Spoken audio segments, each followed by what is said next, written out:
I'm sure this differs with different manufacturers, different types of panels, but typically, what do you expect to be the life of the average solar panel? And do they become less efficient over time? They do become less efficient over time.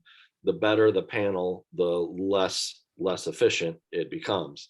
So for instance, I referenced the Silfab panels. Silfab panels have a power production guarantee or warranty through the manufacturer. It's linear. It's a 30-year power production warranty, which on that linear equation, they guarantee that by year 30, you're roughly at 82.5% of the production that you were on day one, which equates to about 0.5% a year.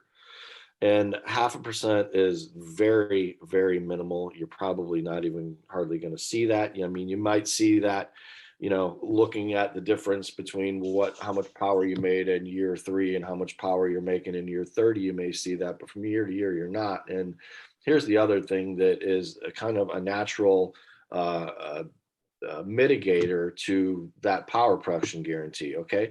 Literally every single appliance, everything that we use, electricity that uses electricity in our home gets more efficient every year.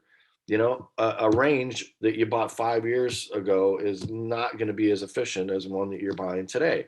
So, the trend in appliance and electronic efficiency is actually better than 0.5% a year. So speaking for the panels, I spoke for the panels, but when you factor that into the equation of, everything that's going on in your home that's consuming energy, where your consumption is going to be 30 years from now, based on increased technology, increased efficiency from electronics, you're probably going to be overproducing. That makes a lot of sense, actually.